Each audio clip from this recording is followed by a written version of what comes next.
So, Evan, as in every project and every career path, change sometimes is inevitable. Sounds like you might have a little bit of change that you talk about. Yeah, new chapter in my life. So yeah, after 18 years of HMC, not entirely contiguous of 18 years, but 4 years as an intern out of college, and then I took a 9 year break doing a lot of other stuff, which we've talked about on this show in various capacities. And then in 2007, going back to HMC Architects, I have, as of February of this year, which is basically now, uh, left HMC and I am joining a technology startup company focused on solving a major problem for architects and manufacturers called Tect. And we are developing a platform called Tect App for solving a very kind of wide ranging set of problems for architects and manufacturers. So yeah, that's the news, man. It's a huge change for me, Huge, huge obviously. change. Yeah. Yeah. So, Yeah. I mean, wow. It's interesting, right? I mean, we've talked about it on this show. I think, there's definitely been some kind of information sprinkled throughout some of our episodes. If you were to kind of Hmm. go back and forensically kind of take those apart, you might get some hints of foreshadowing things that were happening kind of behind the scenes, but um, obviously not obvious. So yeah, this is a huge change and further stepping away from actual architectural project work, even though I haven't really been involved in that in the last couple of years, developing and creating a team to do digital practice at HMC and Right. really focusing on technology.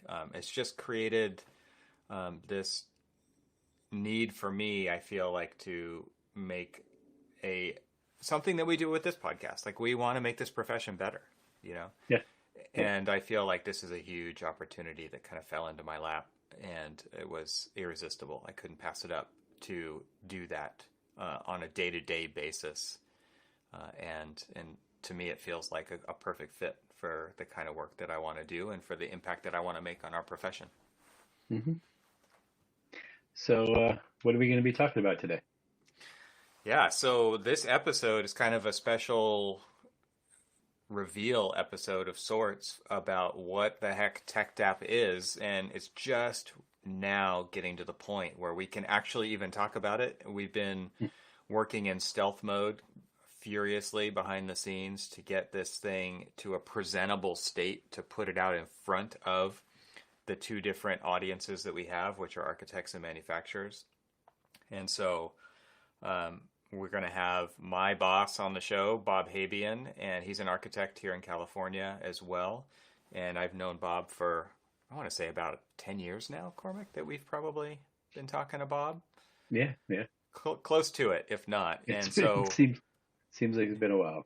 yeah, I mean, it's basically Yeah. goes back to the beginnings of this show, I think. And Yeah. and Bob has always been a listener, and he's bounced ideas off of us and invited us to Monterey Design Conference events in the beginning to help get us involved in the profession at a bigger scale.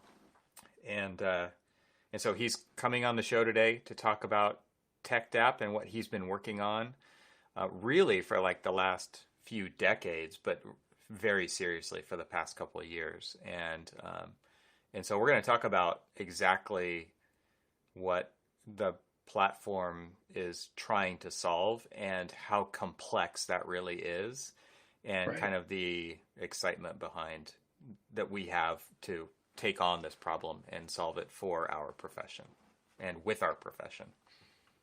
Yeah. And it's fantastic. And I'm excited to see the launch. And when we dive into this conversation, it's going to just peel back a lot of the layers of a problem that we know we have, but not necessarily know where to go, to take it there. And one of the interesting things about TechTap is that it's actually positioning itself to be able to facilitate this kind of, let's just call it an unspoken problem, because we all know it exists, but we just never talk about it. I mean, we just kind of like continue to status quo the whole thing. Yeah, it's just And kind of an accepted problem that we don't really right, think that there's or maybe an unwillingness to give it the attention that it would require because right. it's a pretty wicked problem. It's pretty huge. Yeah. Well, most people, may even think, well, I don't even know if it is a problem. They just say, well, that's just the way we do, business. And the Yeah. thing about it is that, TechDAP is positioning itself to be able to say, okay, hey, by the way, that is a problem. And the reason it's a problem is because you're spending more time, trying to interface with manufacturers and things like that, where, we're able to kind of like take a lot of that, guesswork out of it and get you back to doing what you really want to do. Yeah. Absolutely. So, Yeah, totally. Totally agree. So, before we jump into kind of your kickoff of this conversation with Bob, I'll just throw out there what TechTap is. And if you guys wanted to pause this episode right now, you could do that and go to techtap.com. And if you're an architect or an engineer, you might want to go to techtap.com/AE. The homepage is really focused more on the manufacturer side for now, at least. But there's a link at the top for architects as well.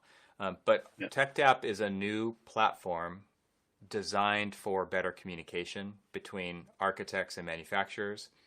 It's built by architects for architects and anybody in the kind of AE side of the business. There's a supply side, which is the manufacturers. There's a demand side, which is the architects, and really solve the problems around real-time access to accurate project information through expertise. So it's really about connecting people to people and not right. being just a place where people go to look for stuff. It's not a directory.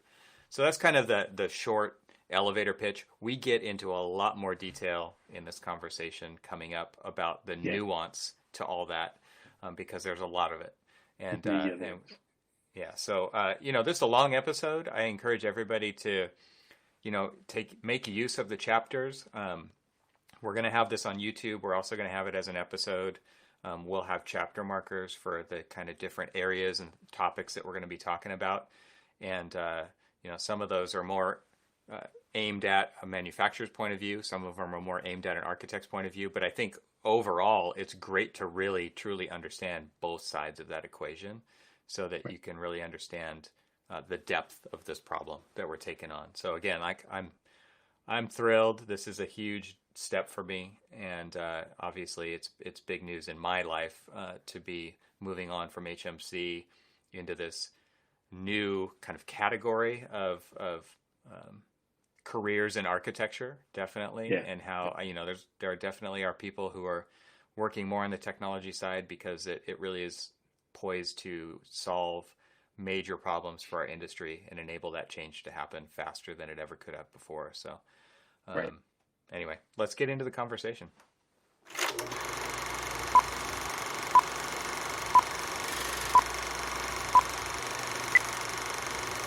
So, welcome everybody. Today we have myself, Evan Troxel, and a special guest, Bob Habian. And so we're talking about a problem that everybody in the industry has suffered with, and that's trying to reach out to manufacturers and get new products and new information. And then you find that you have to go through this very circuitous route of really not getting the right information from the right people at the right time, and lots of times things become very unspecific to what you're doing. And so one of the interesting things that our guest Bob has done is develop the Tech Act. And rather than me going through a very long diatribe, I want to turn it over to Bob and let him tell us a little bit about what the Tech App is. Thanks, Cormac. So nice to meet y'all. I'm Bob Habian. I'm an architect and have a rather long history in manufacturing as well. And the long and short of it is we all know how tough it is to reach manufacturers when we need to and to get the information that we're seeking easily.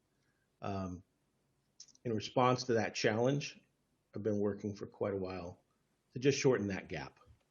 And the key to that is simply understanding a whole lot more about how architects and manufacturers communicate, where the holes are, and have spent a lot of time on the manufacturing side just to understand the subtleties and some of the misconceptions, and some of the holes.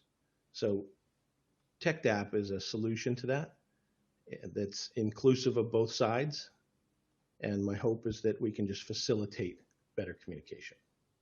So I'm curious, I mean, most of the time, especially, when you're knee deep into kind of like your own project management and you're working on a project and you're kind of like running through things, you go through the natural progression of the pain that, we always are looking for new products and all of this other stuff. And, I can tell you from examples far and wide, especially just on this current project, that most of the time when I'm calling up a rep, I get the salespeople, and then there's this bouncing back and forth, back and forth, back and forth with, trying to get the right people at the, as part of all of this. And so when you were in the profession, you talked about working on both the manufacturer side and the architectural side.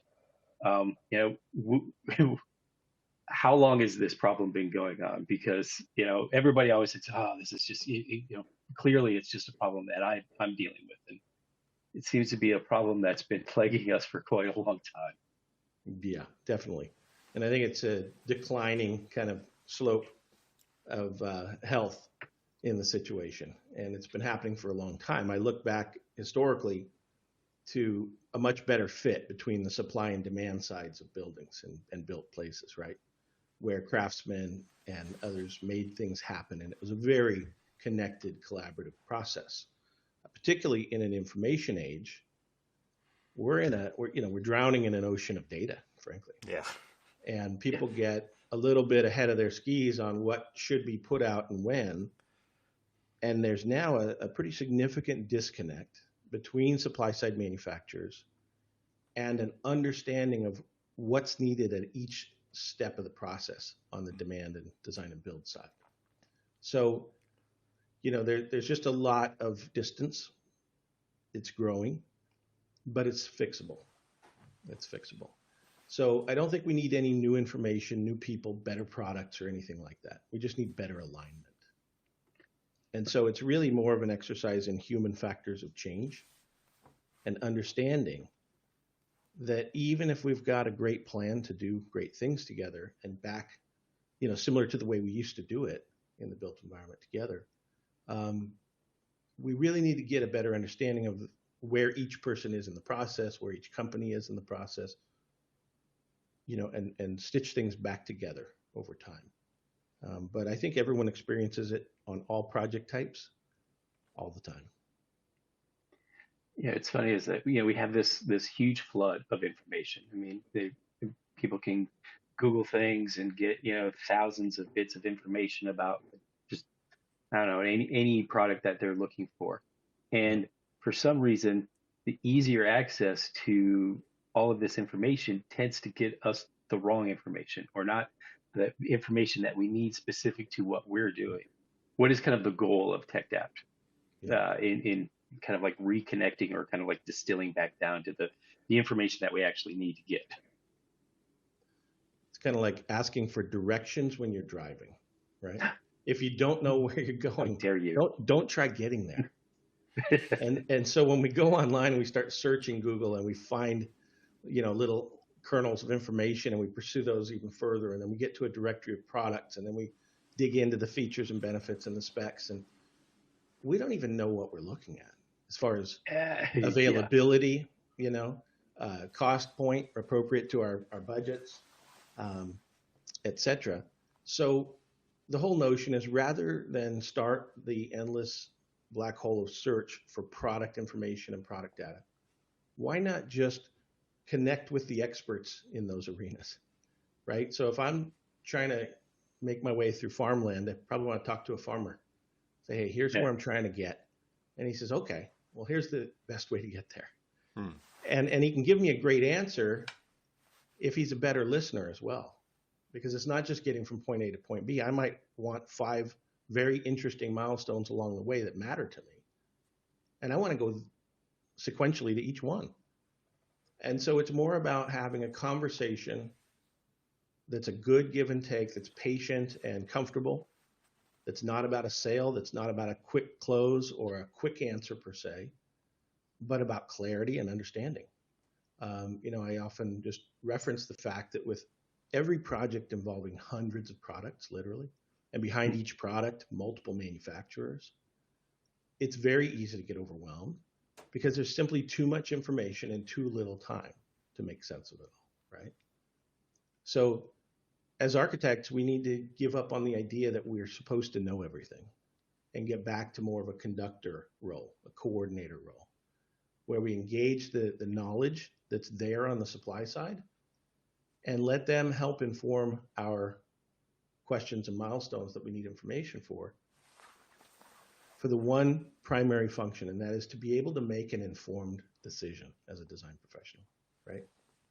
That's what we want to do. And we're trying to find what we need to achieve that, and the tools simply haven't been there. So TechTap is recognizing two sides. One is the lack of the right tools, and then the other is the need to coach folks along in this new arena to better understand each side of the conversation, each side of the audience, and to encourage patience and clarity and openness. And within that last point around openness, there are just natural barriers in our industry and our culture as well, right? If you're an architect early in a project and you want to research 5 different options that you might consider, the last thing I want to do is go to 5 different websites, give them my information, and let them unleash the hounds to come after me, right? I don't even know who I want to deal with yet. And I don't even know if those 5 are going to qualify at all. So it would be nice to be able to reach that information source, talk to actual humans, but not have to tell them who I am or what I'm working on for a minute, So TechDAP also includes factors like that and takes it into consideration and has built an interesting tool set around it that we call stealth communication that is a bit of a game changer as well. I think in that conversation right there, like you just outlined all of it, right? So there's how do we find stuff that we need when we need it? How do we make decisions based on, these progressive steps along the way? So the timing aspect to it, right? Yep. So again, kind of what you need when you need it. The when part is extremely important because we all know we start at 30,000 feet and work our way down to a more finely sharp point as we get further along in the process.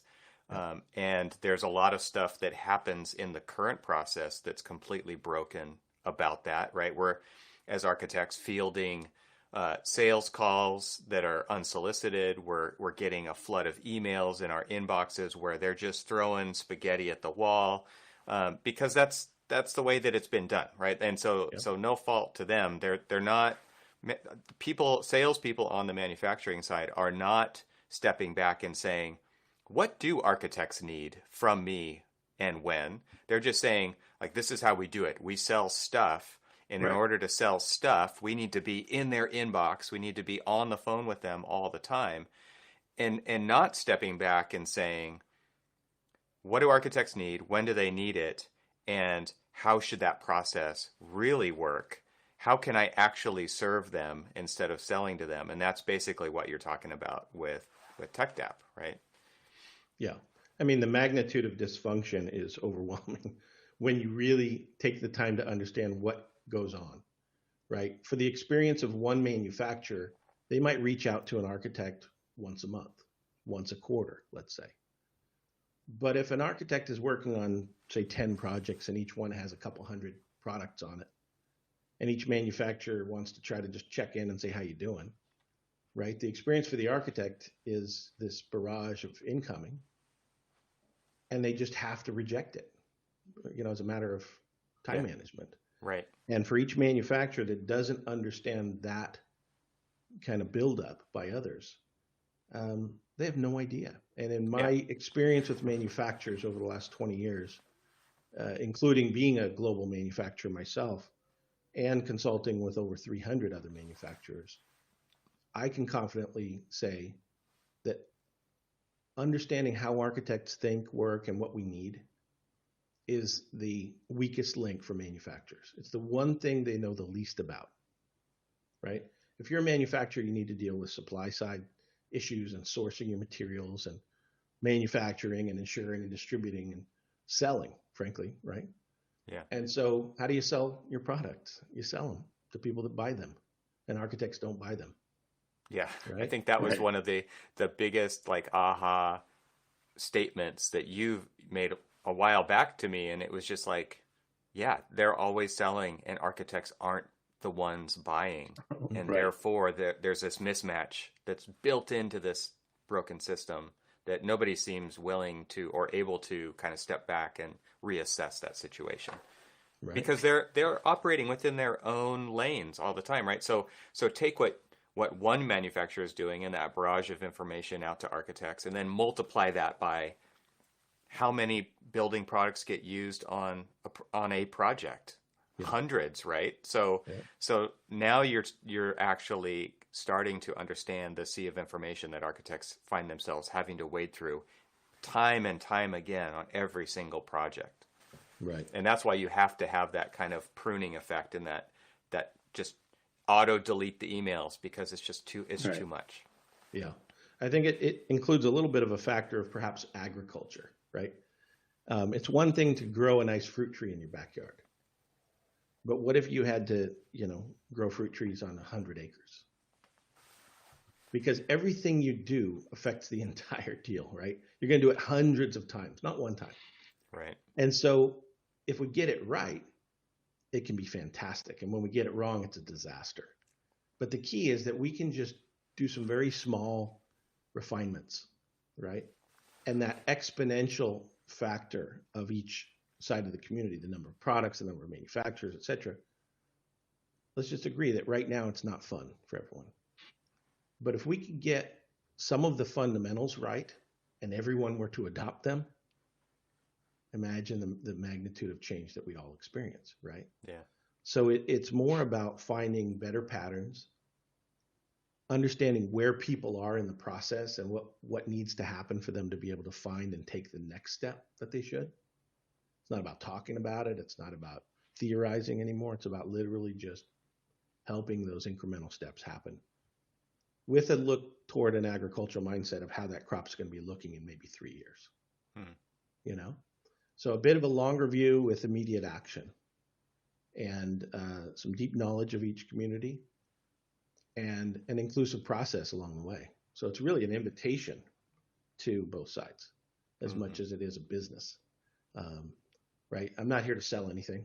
I'm here to help the health of the conversations. And take, for instance, that communication with architects, right? Manufacturers don't quite understand it, and they're trying to sell to them without recognizing fully that architects are perhaps your best sales lever, right? They just are. Yeah. And so even though they're not buying anything, they might be your most powerful partner in your top line sales. And if your top line sales grow, your capital efficiency to the bottom line is even better. So those are some exciting factors that underpin the opportunity. And, the only thing that's happening as an architect myself is I've made this my project, and it's been my project for more than 20 years. Cormac, I have a question for you, because you're the most practicing architect out of the three of us on projects kind of day to day. And so, the way that I kind of think about it is architects, and correct me if I'm wrong and elaborate on this, is that architects tend to fall into two camps of finding products and components for their buildings, whether it's going to be a facade system or whether it's going to be actual fixtures or anything that goes into a building project. A lot of times we're in one of these two camps, or maybe both of them, right? Is we use what we know because it's been proven, or all that information has already been collected. It's in the spec, like it's already there. So I look at that as stuff I don't have to do again, right? This is that I've already built this. And so a lot of times we become like overly dependent upon that because we just don't want to spend the time looking for new stuff, right? And then there's the other side, which is like, okay, I'm going to find something new for this project because the performance criteria demands it, or because of the location is different than what I'm used to. It could be a number of things. And we go down this like Bob said earlier, this black hole of search, right? Hmm. And so you never know where you're going to end up with that. You could end up on a Pinterest page that doesn't ever get you to actual product information. Right. You could end up on some manufacturer's website and every one of them's different, right? And you could be kind of scrolling through 100-page PDFs looking for a certain detail, right? So you could just see like how there's so many pathways that the search goes down.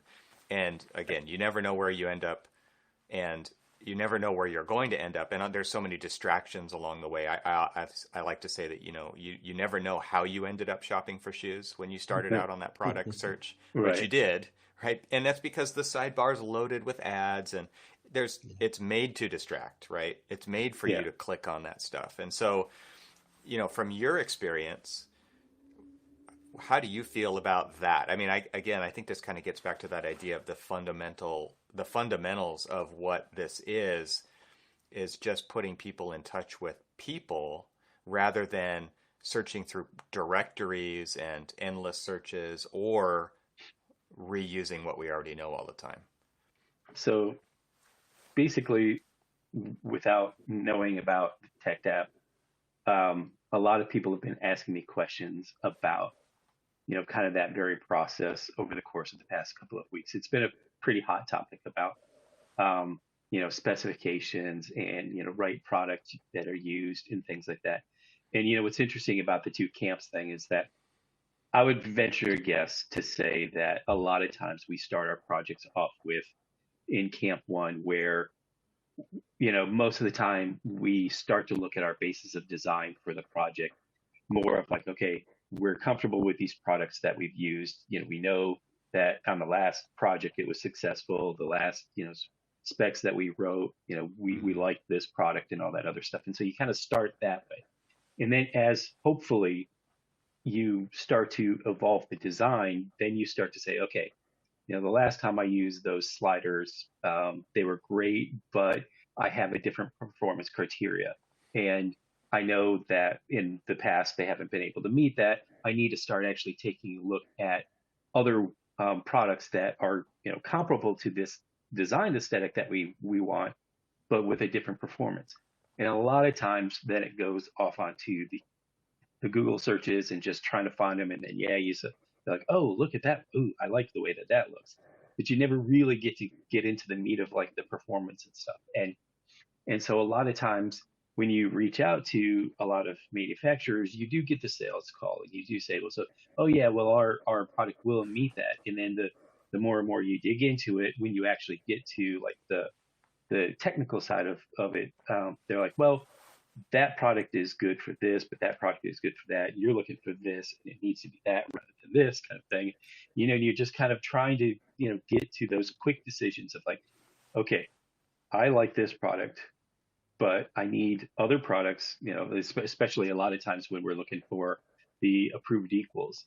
Um, and a lot of times we as architects like to stack the approved equals in a manner that, okay, I like this product and this product and this product, and that's how I want to stack my specifications. So at the very least in the manufacturers is if you get them the right information that's really conforming to the design aspects and performance aspects that you really want, you're going to be able to get more a good variety of really strong manufacturers in your specifications. So when they're competing, it is an apples to apples rather than an apples and sometimes when you write a spec, you kind of like write it for a very specific one and you kind of like handicap all the other ones.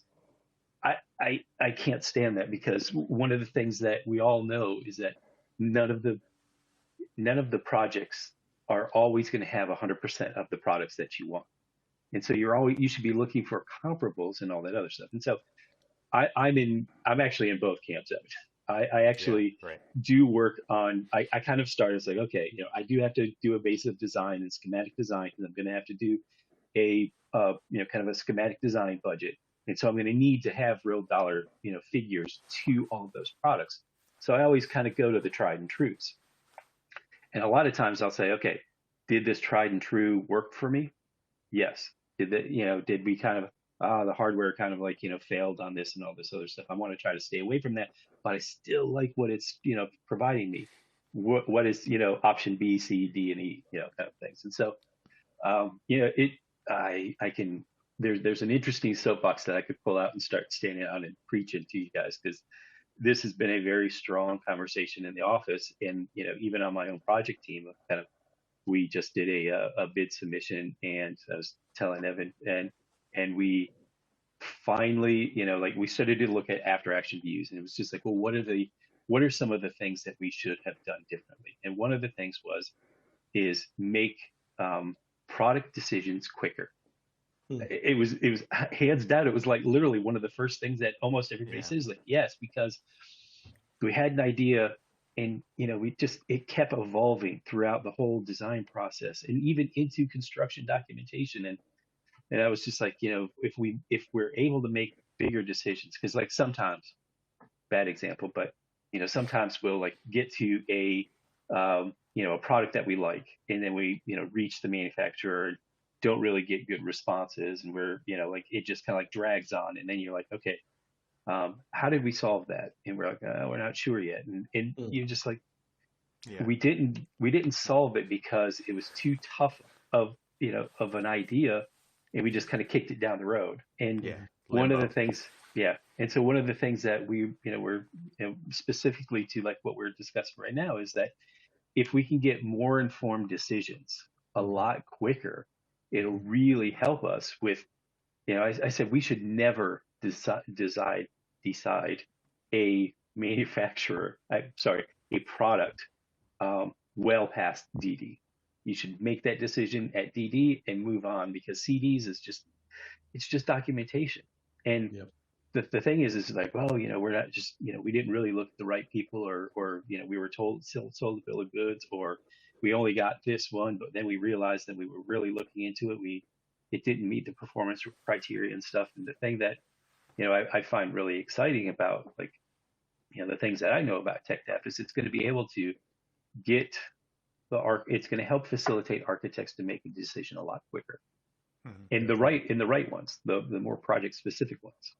Yeah. Yeah, and I would say it's not even about quicker, although that is, but it's like appropriate timing, right? So it's not like I Okay, want to get we'll use that. all the information all at once, because Right, we right, all right, know right. that's not how it works. But it's Yeah, like, but where does all that stuff plug in, and how, and it should be based on your needs, right?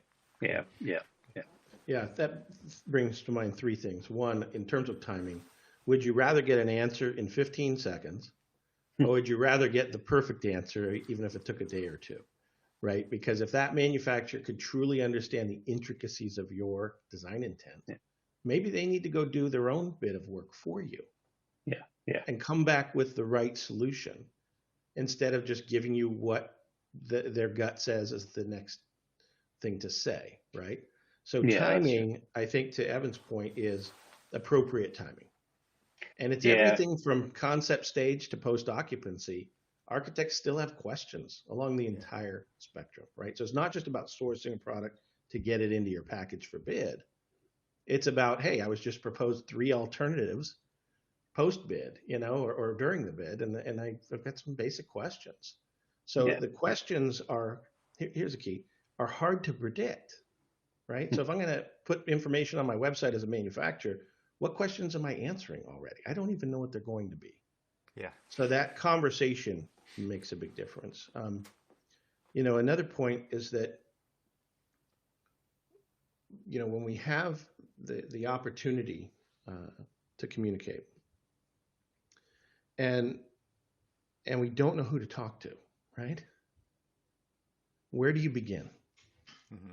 And so what's ironic to me is that as architects, we probably, when I said earlier that manufacturers' weakest link is that they don't understand us, we probably all went, man, they sure should. Didn't you think that? Didn't you Yeah. think, yeah, like, sure would be nice if they took the time to understand us? yeah, Well, here's the irony. Would you agree that maybe one of the weakest links as architects is that even though our projects consist of real products with performance criteria, cost, availability issues, etc., that one of our weakest links is understanding how to make informed decisions around products? Mhm. and understanding how to navigate that process. Shouldn't we all know exactly how to do that already? And I truly believe it's one of our weakest links. So here is kind of a aha moment that I came across a long time ago when I saw both sides. It's the simple realization that all of the data that might inform answers to our questions are sitting in the hands of the manufacturers. It's already there. It's already known. Cost, availability, et cetera, et cetera. What we don't do is allow those manufacturers to collaborate with us in the process a lot more actively. To recognize that, you know what, don't even try to come up with a good notion of what we think it might be as architects. Just know that all the answers are there. They're fully accessible at no cost. The manufacturers are hoping to have that conversation with us sometime, and we just never make the call. So whether there's TechDAP or not, the idea of, hey, I've got a project, I've got some questions or options on products, and let's say that I am thinking of using that door system that I used the last time, but I'm not sure if there might be something different about my next project here. You know, those door guys, they kind of know all the options a lot better than we do. Yeah. So before we even decide, should I use that same one or maybe something else? Here's a good example, concrete block. I worked with it for 8.5 years with one of the largest manufacturers in the Western US. Met with hundreds of architects on hundreds of projects. What's your thought on concrete block? Pretty simple product, right? Yeah. And most of us would think, you know, it's gray block and we'll either use it for this or that. Did you know there's over 4,000 mixed designs of concrete that are used in concrete block just by this one manufacturer? Do you know that they have over 400 shapes of block? Do you know that distribution-wise, there are certain county lines in certain states above which certain manufacturers supply, below which other manufacturers supply? And that if you're going to change from one to the other, certain mixes aren't even available by the other. And in some instances, they're everywhere. The fact is that there's so much information that you shouldn't even start down that path as an architect. Just ask the question to the source and let them help inform our questions, whether they're extremely broad and general or very specific. You know, the idea of, hey, I've got a public project, I need 3 minimum manufacturers. How easy would it be to call on that block manufacturer and say, who are the next 2 that are reasonable in the market where our project is? Because if I can't include 3, I'm probably going to have to go find another system to use altogether because I can't list just one. Right. And so for sure, that manufacturer is going to know who the competitors are, but does that manufacturer understand the necessity of giving you that information so that they can actually be included themselves? Right. So it's a whole series of interesting moving parts that are, again, they're all present. It's just about alignment and understanding and actually empowering each side with the resources that exist on the other and letting them play in our process. So I've been excited as heck about the process. Change, it's just a matter of change is hard, change is messy. And now we're just navigating that and building some tools that make that navigation itself a lot smoother and a lot more intuitive. So what makes that change? So, well, speaking of change, right? So you've got this platform that architects can now use to engage. But what makes it different? What makes the outcome different, right? So one thing that you've talked about that I'm really excited about is the whole idea behind the Tech Academy and what we're going to do for manufacturers to enable that change so that it's not just more of the same. Like what we don't want to see happen is architects engage and they just get the same kind of sales pitch, right? And so the whole Tech Academy is designed to change that. So maybe you could talk a little bit about how that's going to work and why you feel like the solution lies in that to actually give manufacturers what they want out of the side of out of their part of the equation as well. Right.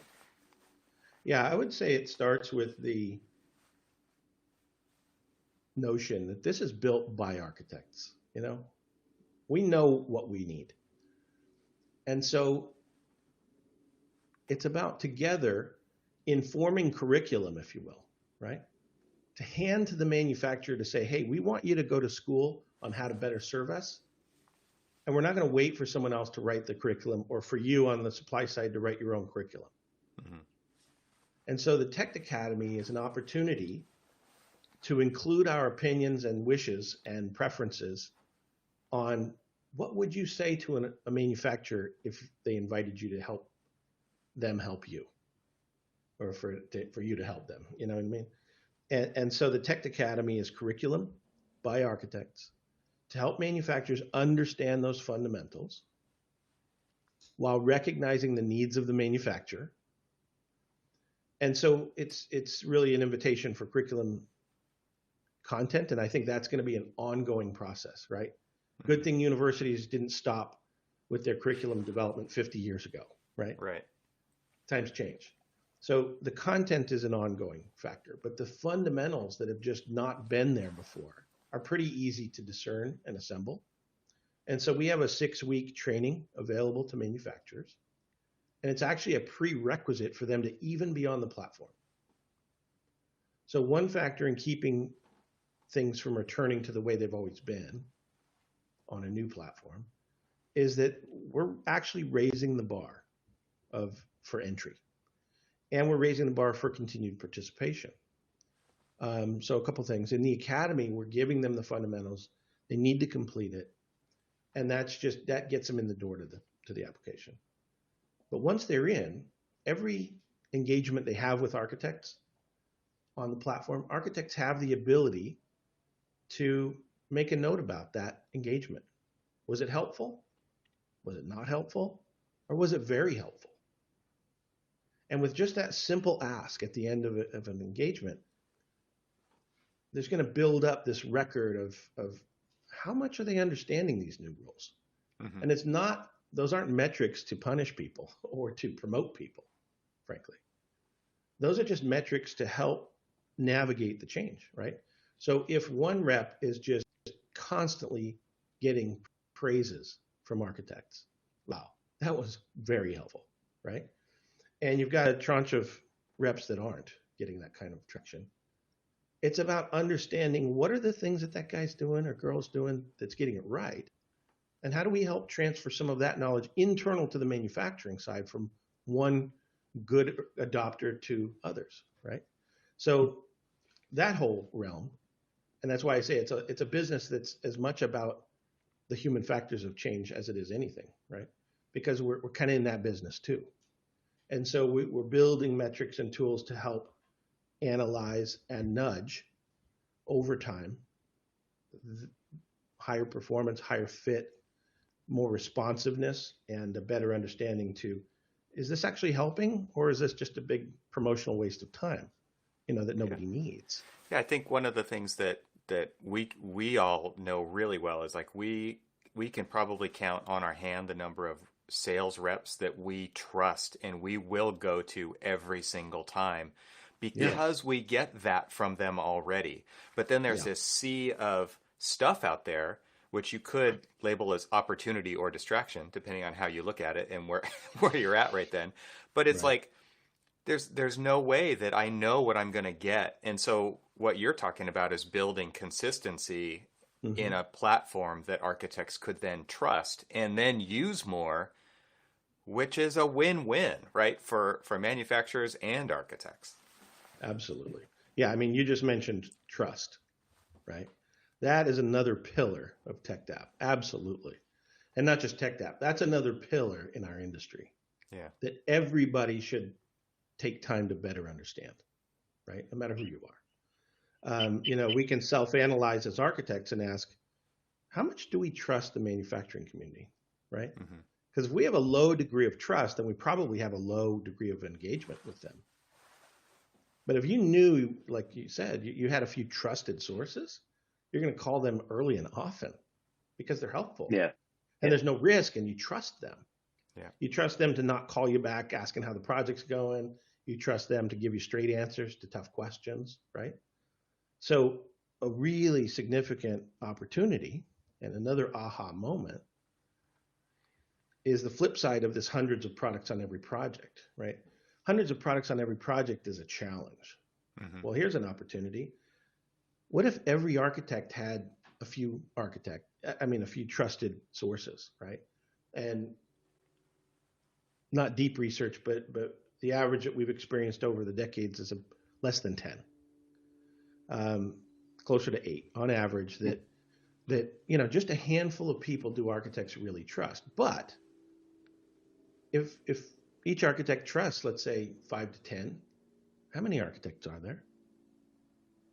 In total, how many trusted reps are really out there? An awful lot. Mm-hmm. We just don't know who they are. Mm-hmm.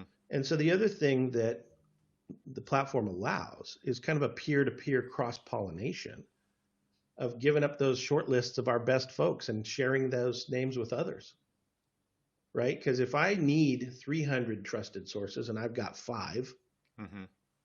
I can either spend the next 20x to get to the 100 myself, or maybe 20 other or 40 other architects have got their own 5 that round out my needs pretty easily. Yeah, and I think with that specific kind of thinking, it really is about raising the level of the whole profession, where some people will protect those relationships, right? Because I need them to be available when I need them to be available. So I'm not going to let everybody else know about them. That is the complete wrong way to think about it. The right way to think about it is, if you tell this community about your 5 and they tell you about their 5, like, it's this sharing economy that starts to build a community that raises the level of the entire profession going forward. And it's all built on good relationships and trust and sharing of knowledge and getting what you need when you need it. And it really starts to address the fundamental problems that we have just ignored for so long, because this is how we've always done it. Yeah. And these are subtleties, right? Assessing your degree of trust of supply side manufacturers. That's something that we don't spend a lot of time thinking about, frankly, right? As individuals. But another interesting point about trust and sharing what you know, right?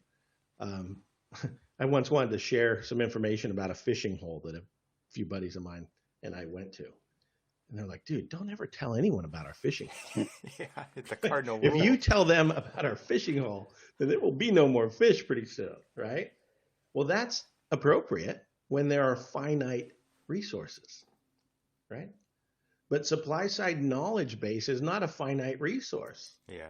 What do I gain by not sharing a great rep with someone else? We're not going to run out of information, guys. In fact, just the opposite. The more we do that, the better they will understand which information is relevant when, and they're going to self-organize a little better if they have the opportunity to talk to more of us. And so and then as far as work effort as well, again, if you know 5 trusted sources, then go ahead and plan your own life. How long will it take you to find and develop, another 95 relationships with sources? Just do the math. And is that going to be a fun process? And do you know how to do it easily? Or would you like to have handed to you 95 trusted peer sourced experts like tomorrow? And that kind of nuance is about, the network effect, kind of crowdsourcing, all of the above. But we're applying those principles now to just, again, as you said, improvement of our process and our practice, elevating the profession, elevating things. And then when I hear like a news story about buildings need to be more energy efficient or more resistive to fire, or you name it, right? The whole stock of buildings need to elevate us to a certain thing. A lot of people project that might take decades and decades to make that kind of change happen, right?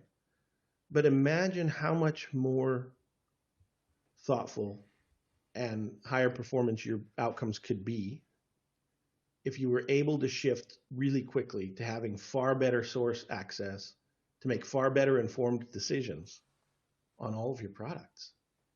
If you did that on your next project, right? And it's hard to do midway on any project. So it's not like shift gears in the middle of your current project. Sometimes a current project, you just have to go, hey, water under the bridge, But the next time, instead of guessing, use the old door system or guess at the next one, just call some door suppliers and say, hey, here's what I'm thinking. Don't call me back.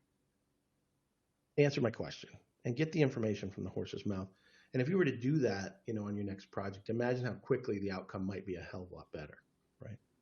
And so I think, for instance, one of the solutions to energy efficiency in the world, architects having better access to information in order to make more informed decisions, right? Case in point, I was part of a company that I helped start more than 20 years ago on Wall Street.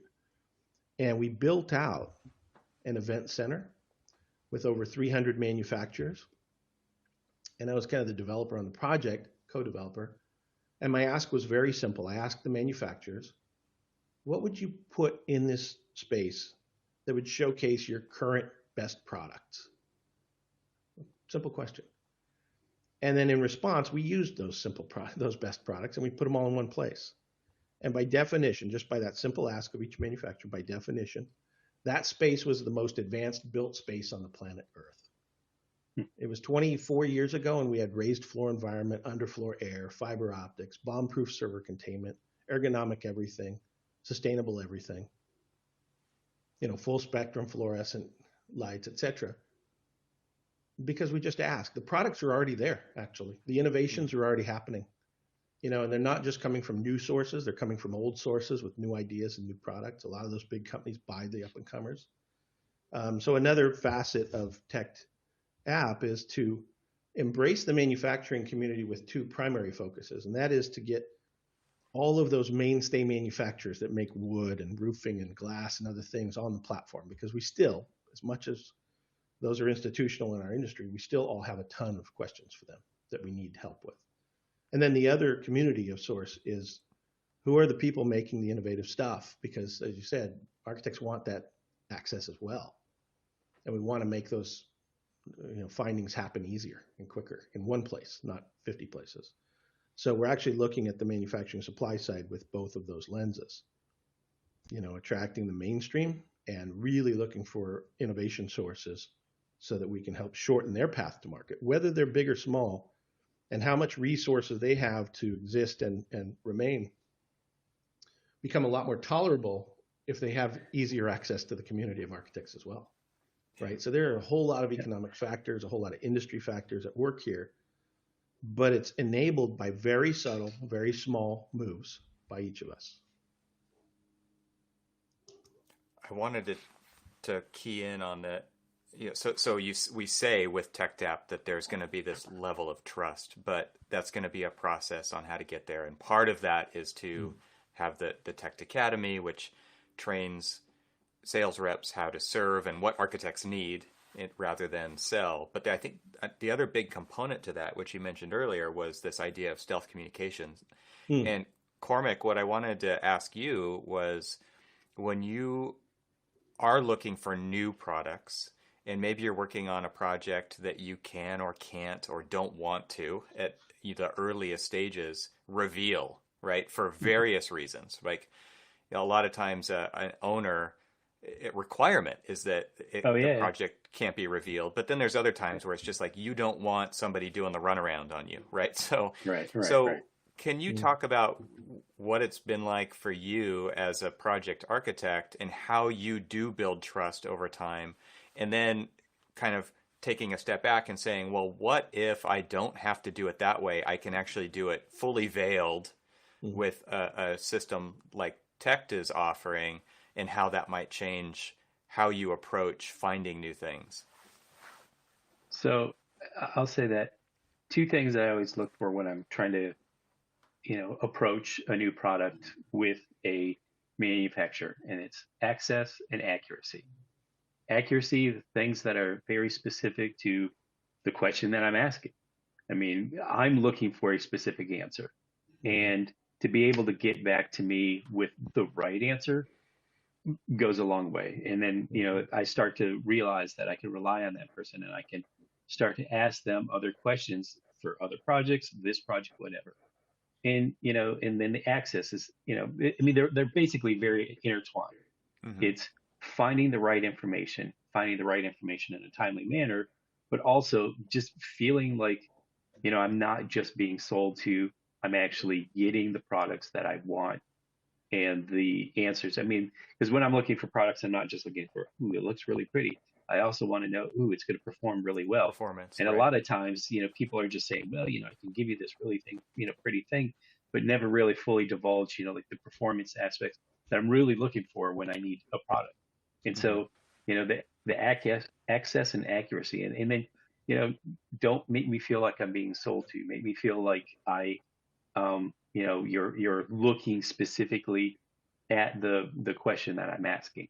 Yeah. And the great thing about the stealth mode is that, and yes, you're absolutely right. In fact, even my more current project, for years, I wasn't allowed to even say who it was that I was working for, Mm-hmm. Right. let alone, what the project was.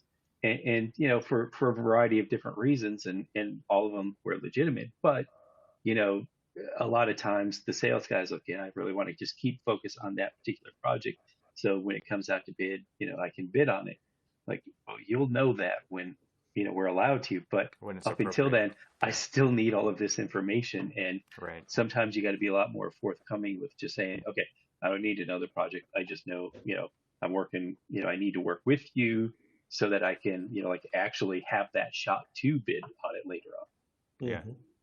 Mm-hmm. So like functionally, mechanically in the app, you can give your project a known as name, which can be whatever you want, which Right. helps you track this kind of collaboration with manufacturers, getting information that you need when you need it and keeping it in that place.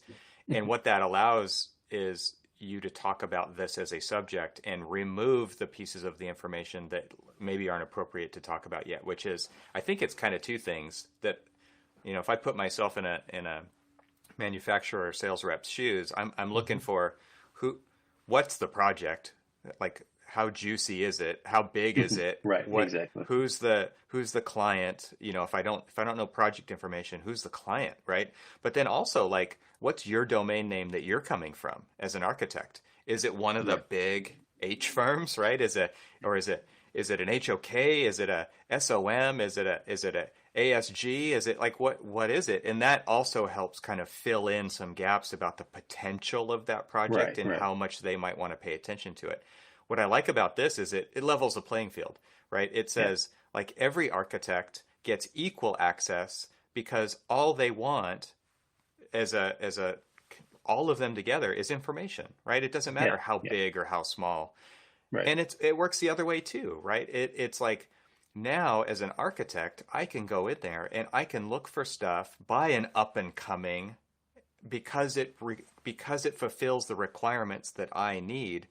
And it gives them equal access on the platform as a giant manufacturer, right? Mm-hmm. So it's pretty cool, I think, in a way that it levels the playing field across the board to make it where, what is this really about? Like, it strips back the conversation to just getting people the information that they need. And then these manufacturers are competing on that performance of getting you the information that you need, right? Yep. I think that's fantastic. Yeah, and from the manufacturer side of things, as you're saying, so the architect's going out there and they're looking for, one thing. And so with the manufacturers, a lot of times, sometimes I've had experiences in the past where they're like, oh, that's not, big enough of a project, or that's not important enough of a project. I love the opportunity to just kind of take that out of the factor, and they'll just say, I'm just going to give you information. Because then you say, okay, I've never really used these people before, but they definitely fit the bill. And they're fine, they're talking to me, and so you can like take that information and you can have, these informed decisions, rather than just saying, okay, I'm going to go to this, the one stop shop that I always go to because I know they're going to give me the information. And, nobody's really forthcoming with their information. Now that everybody's forthcoming with their information, it not only opens up, a lot more like, trusted partners for us, but also for them, because they're, now I'm going to have access to that HOK or SOM project, or whatever, without ever knowing it, because, if they give the architect the time of the day, then then the architect's like, okay, exactly. They can make a decision, right? It gets them to a decision faster. So, okay, this is a vehicle to build trust. And so, Bob, can you just talk about like, where did that idea come from, And Yeah. how do you see it playing out ultimately? Because again, like we can't just say there's going to be trust. Trust is a process that people Yeah. go through developing through building these relationships, and Sure. the benefit it's going to benefit both sides. So maybe you can talk about that whole spectrum. Absolutely. It was all of this comes from firsthand experience and conversations with my peers, right? So we've all had the conversation, we've all had the experience that we just don't want manufacturers calling us when we don't need to talk with them.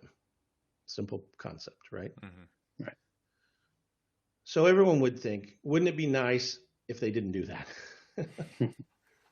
Well, we have two options. They entirely change their ways and just stop calling, or we have a way for them to not call us.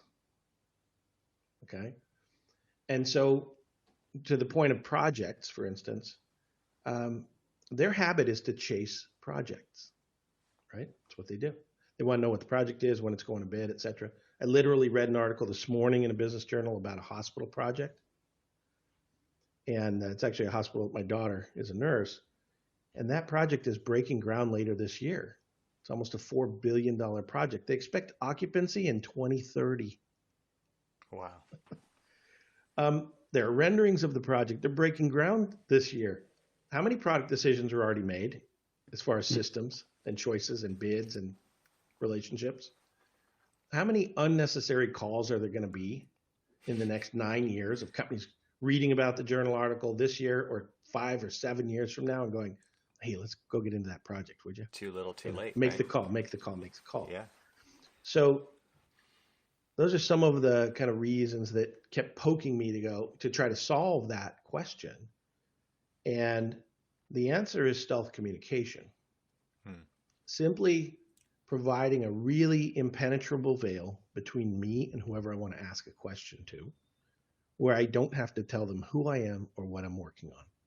And this gets me really excited because this is like a total technology solution, right? It's a technology solution, right? And that's the point, is that conceptually we all want that. Hey, where's the veil I could just walk around in as an architect and not have people even know I'm there, right? I want the answers. I got to call you. We got to talk.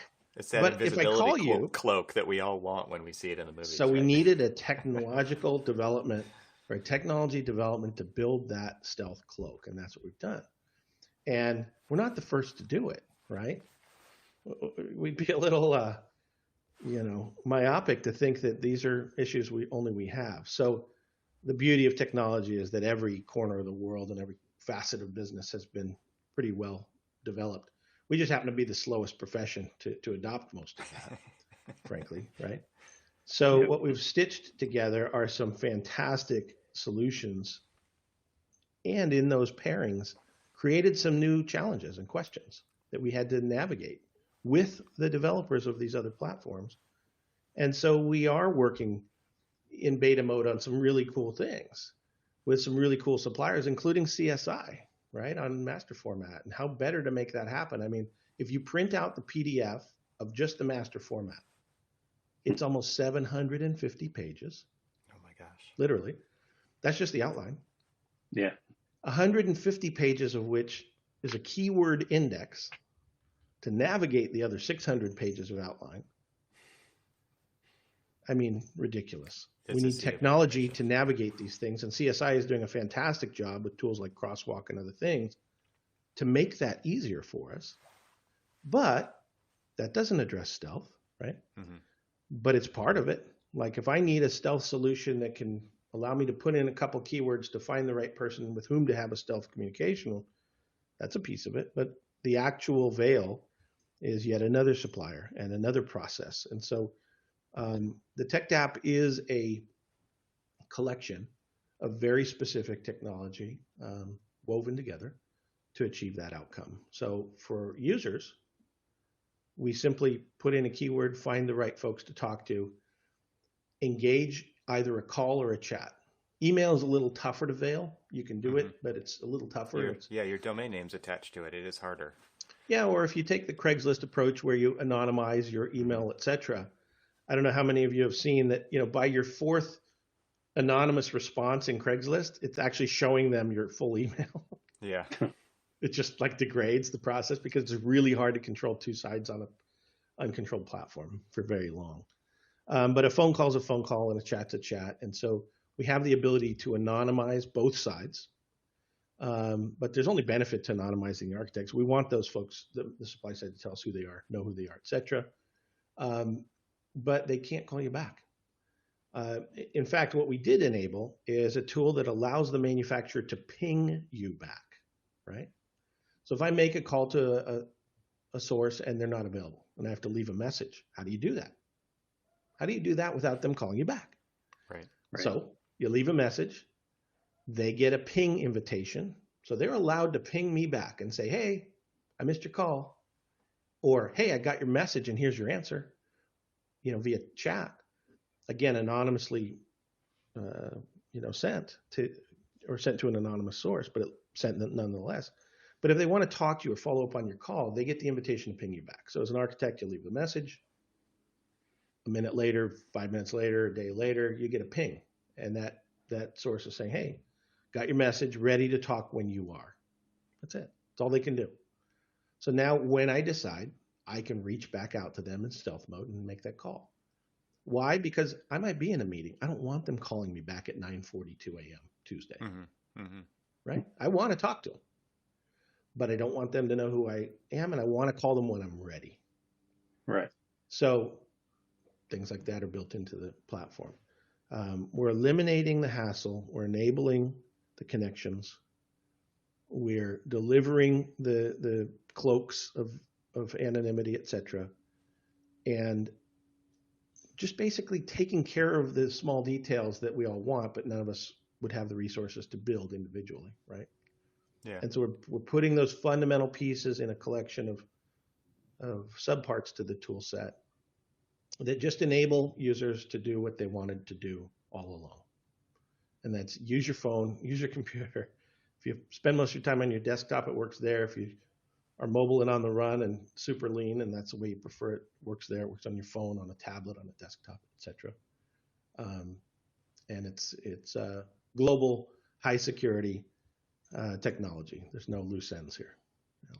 And ultimately in the service of building trust and verifying performance, right? So over time, if you decide after a day that you want to open it up and let them know who you are, you can. Or Sure. if you want to wait a year to do that, because then that's the appropriate timing. Yeah. Or they have shown that the reciprocation of getting you the information you need when you need it and playing by the rules, and they've built that trust. Like ultimately, Right. You can just open it up and lift the veil, and the communication is there, and now we know who each other are, and we could go other routes of communication that are more appropriate for different phases of a project, et cetera, et cetera. So, yeah, you mentioned the word verify. Yeah, that brings up another couple thoughts. So one is verify. One of the risks that manufacturers have in a platform like this, and they've voiced it pretty strongly, is how do we know that these are actually architects that are stealth behind a veil asking us these questions? And how do we know they're not our competitor? Right? If I'm their competitor, give me a veil. Let me ask them questions without them knowing I'm their competitor. Hey, how much does that cost? yeah. Who are your competitors and what do you think about them? So verification is a really important process. So user authentication. Yeah. Just like we want to know that a manufacturer has gone through the Tech Academy, we want to know if you're actually in the design industry or if you're a competitor to manufacturers, right? And so we have a couple requirements for engagement on the platform. I stated some of those requirements and prerequisites for manufacturers, but for architects, it's a really simple thing. We just need to know that you're who you say you are. That's it. One time. So we don't need you to enter our site through gated entry every time, and we're going to ask you all these questions all the time. No, just help us authenticate who you are once, and that way we eliminate the risk for the manufacturers, right? Because as you were talking about verifying the context of verifying their trustworthiness over time, right? And validating and growing their degree of trustworthiness, right? But validation of users is a key piece. There was another thought I was going to articulate or expand on, and it's gone. So It's it might gone. show up again. That's normal. Yeah, I have holes in my system too. So Well, maybe we can start to wrap up, and I have a last, maybe potential last topic, and I would love to get your feedback on this, Cormac. Is okay. So let's say that this transfer of information along this timeline of a project is recorded, right, inside of this. So if you've got chats, and you're going to be making decisions based off those chats, and you're gonna on a project be talking to lots of different people as an architect, engaging with a lot of different people on this platform. And so when you set up that original project and you give it a name, you're basically creating like a folder of a repository of a place to put stuff. So Cormac, when you're working on a project right now, how do you memorialize these decisions? Obviously, they end up, the real decisions end up in the spec at the end. But along the way, right, as decisions get made, you tell me how many places, how many data silos that stuff could live in. Like the way I think about it is, okay, we talk in Teams, we talk in Zoom, we talk in email, we talk in chat. In some cases it's a phone call, some cases a video call, some cases it's a chat. You've got OneNote, like you've got a plethora. I hate that word, but it's there, right? Like so talk about the whole, like where do we keep track of these decisions? We've talked about a document set being a set of decisions, right? And so where do these decisions along the way live for you guys, and where do you see an end to that? Well, so we actually try to simplify it. We were setting up our project tree folder of all the different, things that we're, pulling in information, whether it's existing information or whatever. We'll actually develop a project manual folder. And in that project manual folder, we'll have a products folder. Inside that products folder, we basically break it down through divisions of the specs. Yeah. Right. In each of those division 8, whatever we want to call it, we'll go in there and we will kind of start to dump in our research. And so we'll have a products folder, and then we'll have a final folder. The final folder will be everything is going to be, most of all of our work is all basis of design type, factory. And so the final one will be the basis of design that we are going to be building to. And so that's how we're going to write our specs around.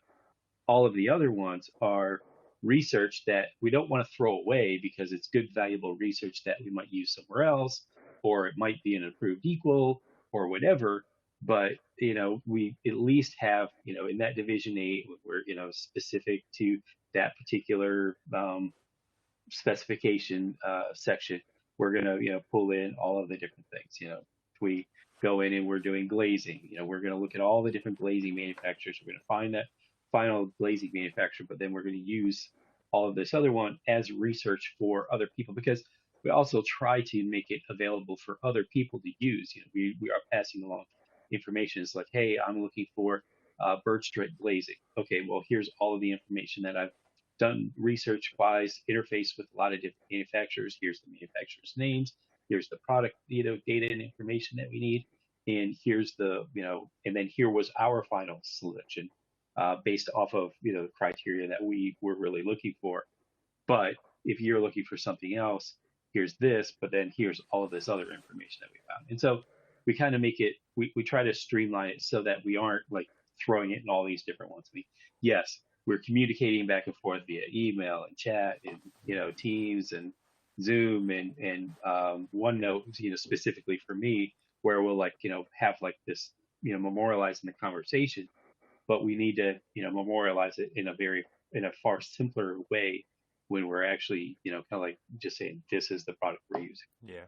I think one of the things that I hear when, as a, from a digital practice side of things, is just how do you surface information, right? Like, how do you actually find later And that is the hardest part because number one, like were the people working on the project disciplined enough to put it in the right place? Okay, Right. Yeah. let's just say they Yeah. were, right? Let's give everybody the benefit of the doubt.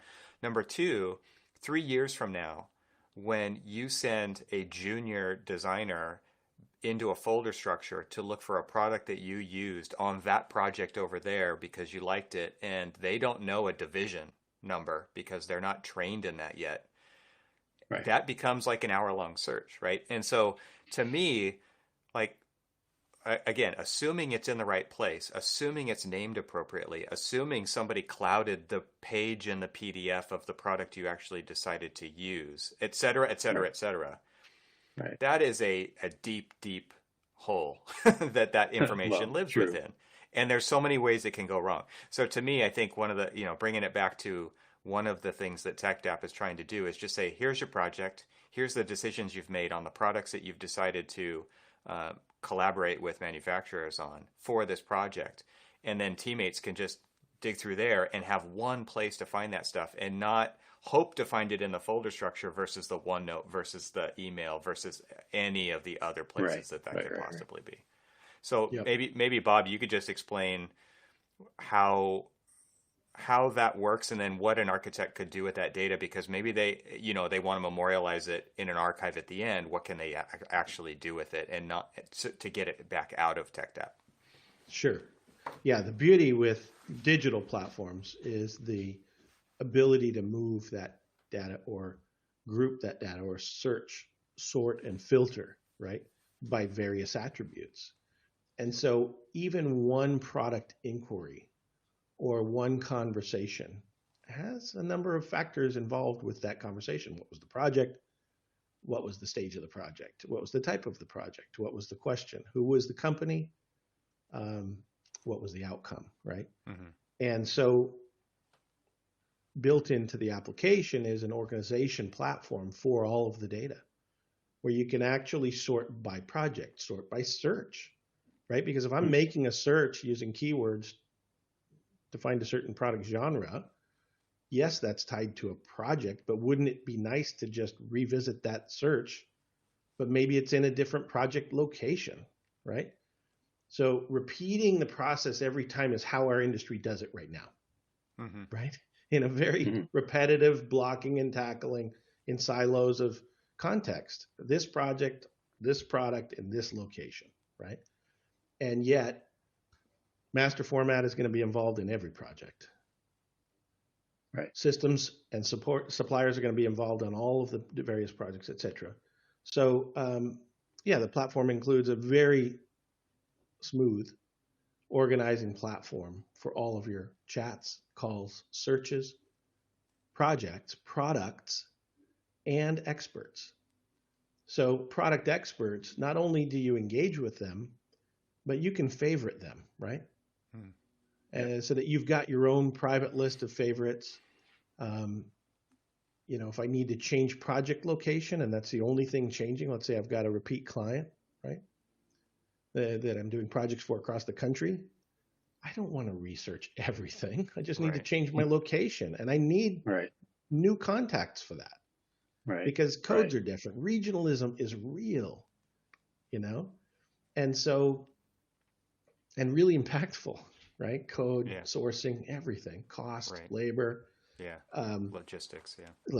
If I'm developing in San Francisco, my permit fees and road closures and things are a lot different than in the middle of Kansas. So, but the ability to organize and search and structure that data is automatic. It's built in so that you don't even think about it. It's there. As far as exporting into project files like the one you described, Cormac, it's all exportable, right? So if I need that full chat thread or just a summary of the chat thread or my call notes or an expert's profile, detailed profile with the contact info and everything, I just export it as a PDF. So everything exports as a PDF, print it, throw it in a file, send it digitally to someone else on the team, et cetera. That's built in as well. Because again, we're architects. We know that this is what we need and how we need it. Right. So organization and kind of crowdsourcing, I think, are something to really understand. take for instance, you do schools, but you haven't done a school in St. Louis, but other school architects in St. Louis have. Okay. Right. Wouldn't it be nice if you can just put in your project location? Sorry, got a attack dog on me. Put in your project location and be fed information from other similar searches by architects on a similar project. Mm-hmm. Yeah. Right. Or if I've not done a school before and it's my first school, wouldn't it be nice to see the master format tree that's used on average for schools in that area and just be able to select or deselect a few items and localize the search in one click based on city or location? Yeah, I mean, Yeah, absolutely. what's interesting is I just had a request from someone who was looking for my Rolodex of preferred manufacturers. What's a Um, Rolodex, Uncle Cormac? exactly. I told him like, just hold on a minute, hold on, Is that a be candy patient. bar or a candy? Rolo. I've heard of it. I think I've heard of it. A Rolo deck. It was just it was because they were I told them I was like, be patient because there is something out there that it's going to be so it's going to be a game changer because the fact that we do that our particular firm, we do a lot of projects in a variety in every municipality. I mean, we've done every there. I don't think there's a state that we haven't worked in. Mhm. And and so the great thing about it is that yeah, I may have a preferred vendor for the Baltimore area, but I have done projects in St. Louis, and I know that doing projects in St. Louis there are different manufacturers that do cross that line, and so if I do have somebody who's preferred here, do they actually work somewhere else? And it's kind of exciting to actually be able to like have something that you guys can go to that actually kind of like takes this laborious task of trying to find a new set of like players for like my preferred materials and stuff like that, and Yeah. it makes it a lot easier for you to access stuff like that. And so that Rolodex of like the one card that of this guy, you call this guy and this guy calls this guy and stuff like that. But since they're already in a chain, you can just say, okay, I like this manufacturer, let me see who's there in that particular place. And I love that. Yeah. Well, I misled you guys earlier because I said that maybe we could start wrapping up, and now you've just opened up another thing that I definitely wanted to kind of quickly touch on, which is, we talked earlier on about architects making informed decisions and how that this kind of endless sea of searching. Cormac, you talked about, you send off looking for one thing, you end up finding other stuff that may or may not work. And then in this last piece of the conversation, we started talking about regionalism, right? And so we started talking about the impacts that there are that are legit impacts, and there's also stuff that only works in certain regions. We're not just talking about logistics, right? So again, I want to start with you, Cormac, and then go to you, Bob, which is, Cormac, how many times have you gone off on a search to find something you really like only to find out that it will never work in the location that your project is based Yeah. on? Well, unfortunately, too many times, to Yeah. be quite honest with you. And in fact, actually, a project that I was doing down in North Carolina, some of the more useful things that I like to go to in the Mid-Atlantic in, Northeast region just don't work, and they're not applicable to the application in North Carolina. And so, Right. some of the things, so many times I had is just like, oh, we don't do that here. It's like, okay, I wish I would have known that, during my design phase things. Now I'm learning about it in submittal process Well, and a during lot of times that's construction. because you're looking for information and maybe you can or can't find it, and you're making a decision without Right. a rep's involvement because you don't Exactly. want to do that, right? You know that's a Right. waste of time. Exactly. Only to find out later, like if you would have only engaged with them, they could have told you that information immediately. So Exactly. it's a Exactly. mess. Yeah. Because then the irresponsibility of me, saying that, I selected this Hmm. this manufacturer, but they don't work there. And now we're, having to, during construction, do that. And we know that substitutions aren't a one-for-one exchange of Yeah. finances. And so, Right. if I would have known that ahead of time, now I saved myself a lot of grief and the potential embarrassment in front of the client that, I didn't know that, this door manufacturer didn't work in this area. Well, Right. and if you think about it from the manufacturer side, they're missing out too now, right? Exactly. Because Exactly. they don't get to put that product on that project because it won't work, right? So, Right. Bob, tell us how TechDAP is solving this particular problem. It's one of the bigger problems that needed to be solved for sure, for a number of reasons. I'll touch on those and I'll try and answer it from both sides. First, Yeah. from the architect's perspective, and then from the manufacturer, because the impacts are tremendous. Fortunately, the solution is really simple. Okay. But let's start with the architect's experience. One of the challenges we have when we inquire about any product, particularly if we use the resources that are available to our industry, things like magazines, Yeah. websites, trade shows, any kind of promotion that you'll look into, a lot of the continuing education sources, right? Where I can go and continue to learn about products. All of that coursework, all of the promotions, all of the platforms that share that information to our industry. Let's just talk about the United States. It lacks regionalism. Yeah. Right? I was It's with the applied company for a equally, long right? time. It's Yeah. applied equally. And so if I get Architect Magazine and I thumb through it and I see something that I really, really want, then maybe I just really, really want that on my project. Yeah. And if I call the number, or if I fill out the card at the back of the magazine, or if I go online and enter my information to wait to get the response, but however I do it, if I get that information and I engage that manufacturer and I say, hey, I'm working on something I just told you about, this big $1 billion project in California, and I've got some questions, they're going, yeah, we can do that. Mhm. Sure. They've All never they heard sent was the anything billion. west of Mississippi, ever, but we Right. can do that. We can do that. Sure. They have no approvals in California. They have no understanding of the energy code nuances. They have, no appreciation for the fact that when it comes time to, source and acquire that product, no contractor is going to willingly pay the freight as a non-factor. You know what I mean? And you talk about egg on your face. Right. The projects that we've worked on in schools, in public schools in California, right? Like, does it have the testing criteria requirement done? And there's so Right. many materials and things that an architect wants to use on a project, and the manufacturers don't even understand that these testing requirements have to be not only done but reported, right? And Right. basically, it has, like, DSA requires that information for it to even be considered, right? And so they have to do all the fastener testing, for instance. And so again, like, you go off searching for something, and there's no checkbox for this works with DSA in California. Right.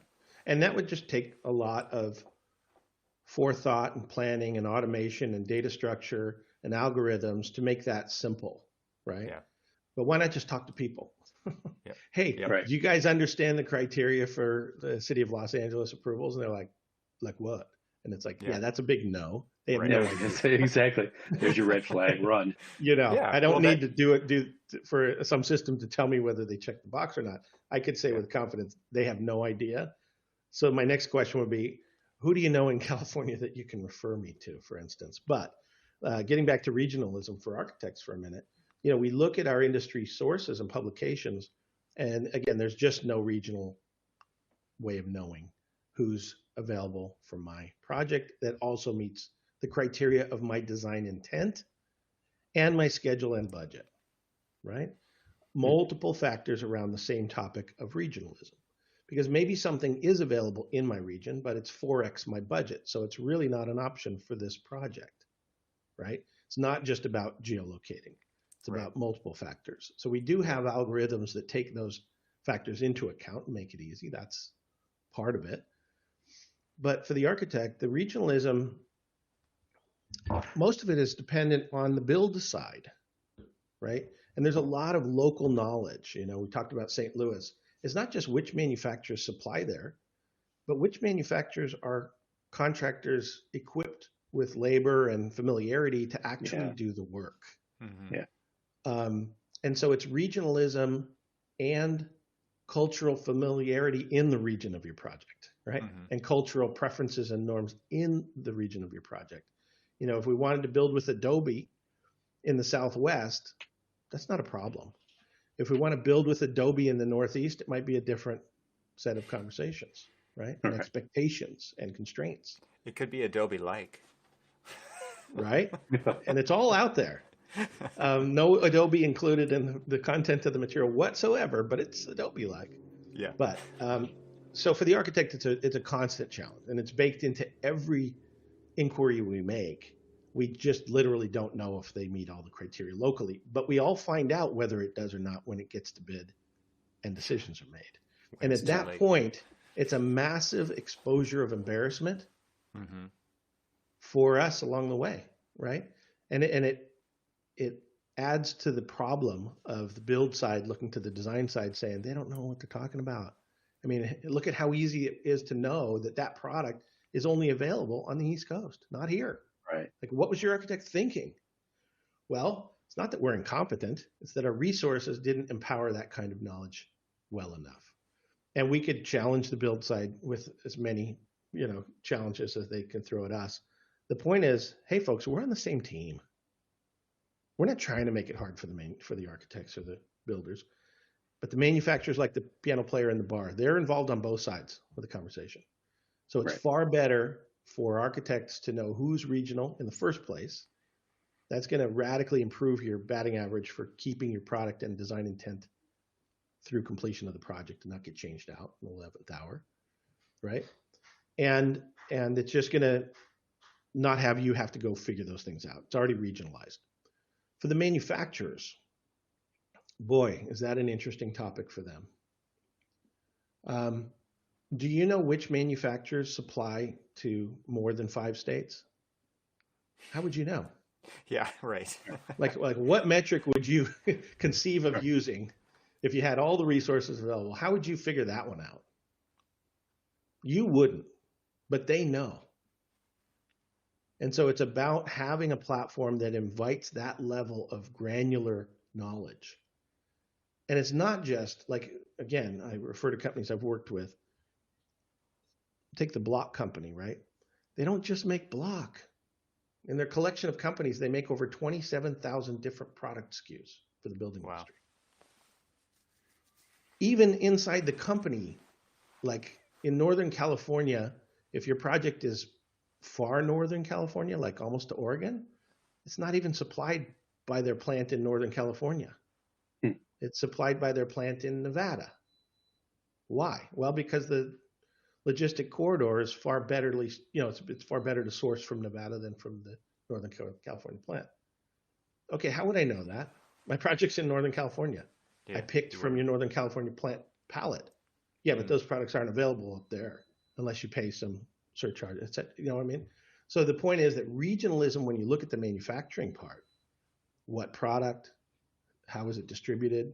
Some things are sold direct to contractors. Some are sold through distributors. Like a lot of brick products, clay brick products are sold through distributors. A lot of concrete products are sold through distributors and direct to contractors. How would you know that as an architect? You don't. So the way we streamline the regionalism question for architects is to help manufacturers tell the platform exactly who they are, where they would like to supply with primary relevance and profitability, right? Because if I'm a manufacturer in the Southeast and I've determined that my numbers make sense, 2 states to the west, but not beyond that, then I really don't even want to be included in projects and inquiries and wasting our time where we're really not even going to make money at the end of the day. It's probably going to be a big headache for us, where we find out late that all that effort and we don't meet the criteria of that neighboring state, et cetera. So finding the sweet spot is simply about understanding where the information is best sourced, and it's frankly from the manufacturers, right, down to the expert. here's another quick facet from the manufacturer side. A manufacturer may have 100 sales reps across the US. Is every sales rep the kind of expert that we want to talk to? Right. Like Right. if the sales rep in LA, because my project is in Los Angeles, is who they're telling me to call, and you've got 100 reps, is the guy in LA really the guy I should talk to, or is he just the located guy I should talk to? So the other thing we're doing with manufacturers is we're helping them understand that just because you have 100 sales reps, it does not mean you have 100 people that are qualified to help architects, right? Architects want answers from experts, period. Mm-hmm. So we're actually helping manufacturers that may have 100 territories with 100 salespeople, and we're compelling them to actually consider that they may only have 10 experts in that mix. Yeah. Those are the people that we need on the platform. So now rep number 5, who only handled LA, might actually take all the inquiries in the Western region. Why? Because architects want experts, Right. regionally. And how would we know that the rep number 5 out of 100 was the actual expert to talk to? How would that guy's front office know that he was actually the guy that we want to talk to, Mm-hmm. right? So the complexity of regionalism is pervasive in our impacts, and it needed to be solved. And that has taken years to figure out on our end, and years to put together the solution set. And now it can be solved in a matter of months of input by specific manufacturers into that network. Well, I see. Yeah, what's beautiful about that is that it takes all of like that, like you the way you positioned all that was it's opaque to the architect. As And what it you're should be, saying, right? We don't care. what you're saying is it still gets to be, right? Like they don't, but it gets them what they're looking for much more accurately without even having to worry about that part of it. Cormac, Well, sorry, you were going to say something. Well, I was just going to say, I mean, there's two other factors to regionalism that this actually helps the architect solve. And, one of them is, okay, and I like the fact that you put it this way, is is a product actually available in your area? Because a lot of times if we're, say, building in the Baltimore area, I'm just, going to use that as my specific, and but I want, a certain product. Is that product available in Baltimore? Well, that has an overreaching, factor of two. Is like, okay, if it's going to have to conform to a sustainability factor, and they don't, I don't have anything regionally. Is it going to be coming outside of that 500-mile, bubble? And if it says, well, yeah, okay, well, maybe I need to start looking at other products because, every product now has, or every project now has a level of sustainability that they need to conform to. The city of Baltimore, the project I just, recently submitted on, we're following the LEED, tract, and the LEED tract, materials have X, criteria that you have to follow. And finding out, being able to find out if that product is actually available regionally, is a big factor in determining whether or not you're going to use that product. And even more so is if you can find out from the manufacturer, okay, I want to use this this product on my project. However, my client wants to see this product. Can you tell me, where another installation of this is, so I can, arrange some kind of tour for my client so they can see it in action, because they may not have ever used this before. Now I can show them, what I'm trying to achieve for them. And It's not oh, so okay, yeah, scary anymore if they can touch it. Yeah. Exactly. And so being able to have access to, that project in a more regional fashion, or that product in a more regional fashion, is definitely something that is of use, in the kind of like the regional aspect of easing the architect's mind. Yeah. One other quick reference on the regionalism side of things and the resources that we access as an industry regularly. When I started digging into this and I really started understanding who the regional sources are and were as manufacturers, and then I looked at the mainstream resources online and otherwise, and I put those queries in, many of the most prolific suppliers in certain regions weren't even showing up. Like they weren't even showing up.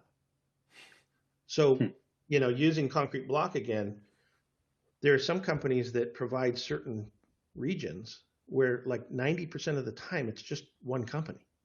Hmm. And when I search the mainstream databases in those regions for that product type, the company doesn't even come up. I mean, how disabling is that to the You won't even, process? never get the job, right? When I never even knew the most relevant. So now put yourself in the shoes of the manufacturer again. Right. How many projects are they missing? Yeah. Right. When right. they say, hey, 90% of the time our product is used in that region, well, only about 10% of the people even know that you exist. Wow. Because Right, 90% of the time they're searching resources that don't include you, Right. Right. and you are not getting invited to the party.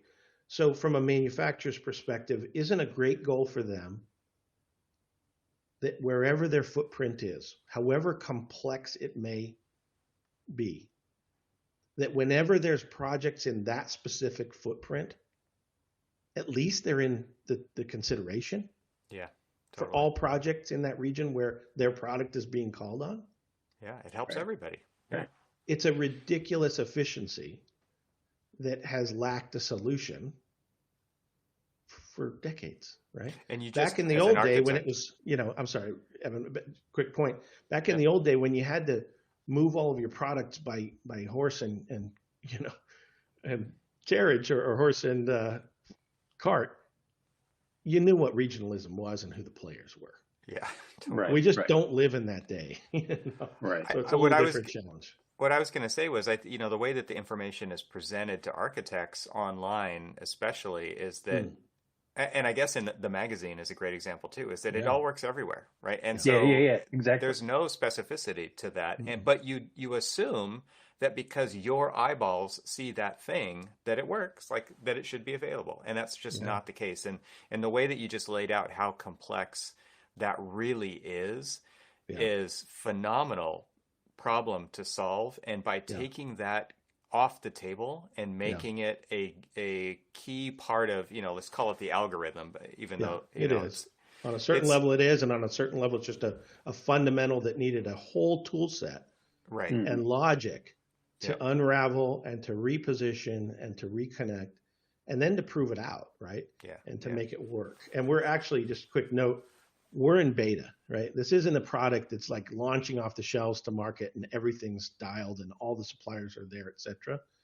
So all of the work to date was intense and complex, fully informed, not fully, but highly informed, right? From both sides of the puzzle, architecture and manufacturing. But we're actually in beta mode with full invitation from both sides to help us further refine the outcomes. And to me, that's what's the most exciting opportunity about this is that invitation to make things better, to actually solve these problems and not proliferate the existing problems in just a new way to access that information. Yeah. I hope that we're the least informed at the end of the day, and that the crowdsourced additional knowledge proves to be the group genius that the full turnkey solution, is going to include. One other quick reference on regionalism that's just an interesting thing that most of us probably have never thought about. As a manufacturer, we put up a continuing education course on a national resource. And I offered a course for energy strategy in California. Okay. The platform it was posted on was a national resource. The course was downloaded and completed by more than 500 architects. Only 5% were in California. So 95% of those folks who took the course, didn't really know initially that it was entirely about California. It was about concrete block and energy strategy, et cetera. I have to imagine that a good portion of those folks are never going to do a project in California. And they might have just wasted a bit of their time because it was so California specific. But there was no way to say, and I literally asked the platform provider, I said, I see this as an issue. Is there any way we can just promote it as a regional course? They said, yeah, we don't do that. Well, that's just one example from one course on one product in one state. Imagine how much of a quagmire that is. On every topic. When I go online, I take a course and they say, nope, it says that I don't need any insulation. for this system in this state because of something. And somebody in New York tries to use that data. Like I took the course, Right. Anyway, there's some stuff there that needs attention, and we're just trying to do it, and we're at the front end of the next step, which is beta and involvement and dialogue and participation by others. And really happy to have been given the opportunity to talk to you guys about this, and share the invitation to your audience as well. Yeah, I know that we've talked a lot about a lot of different things, and I think we really should wrap it up now. Sure. One of the kind of key wrap up points that I think is worth talking about, and then Cormac, I would invite any of your thoughts, and Bob, maybe you can wrap it up and let everybody know where they can find out more information about this and stuff like that. But the last point that I will make is that we've talked a lot about this on the various channels, right? It's taking a step back and leading a solution for everybody to get better together, and really saying that we are all in this together. Like this is something that we need to do by us, for us, and solve our own problems, and not wait around for somebody else to hopefully solve it for us, but really rolling up our sleeves and getting our hands dirty to solve this problem for us so that we can spend this time on better things, right? That is a key thing that I see happening here. And it's worth pointing out that no one manufacturer could do this on their own, and no one firm could do this on their own. It really takes like that agnostic party to apply this to everybody and say, like, we're not just providing it to you. We're inviting you in. You can be a part of making this solution for everybody. And so that's to me what's most exciting about the ability for this to elevate the conversation, but also elevate the profession that we all are so passionate about. Yeah. I mean, it seems like this is something that's filling a need that most people realized that there was a problem, but wasn't really sure of how to solve it, because it's just easier to kind of continue to keep doing things kind of status quo, and it's just like, well, this is just the way that, I mean, as many times as we approach a project where we're like, okay, well, this is just we're going to use this because this is how we've done it in the past and things like that. And that just kind of perpetuates the issue. And the thing about this is that, and we've talked about this in numerous different platforms, but just this conversation of, where do you want to spend most of your brain power? Like going out and searching 5,000 different products, or do you want to like find the right product and then get back to like what you really want to do, which is like that whole design process? And now multiply that across every architect. Exactly. How much time is seriously wasted? Oh my gosh. Exactly. And, and so we like get back the part of the projects that you really love to do, rather than, we talk about the mundane process. Well, it's not really mundane if you like just let it. Yeah. You know what I'm getting. Yeah. I mean, one thing that I'm super excited about is that I'm now on this team and really attacking this from the architect side, and that's why the preamble that I just gave about being excited about creating something for the profession's betterment is so exciting to me to be a part of that. But I definitely don't want that to be what this conversation was about. I want it to be about how people now can get involved and know that they have somebody that they can come talk to about that and get this conversation like out in public. Yeah, to make it very clear, we are blessed to have Evan Troxel on board full-time at TechTap Inc., leading our architect community efforts.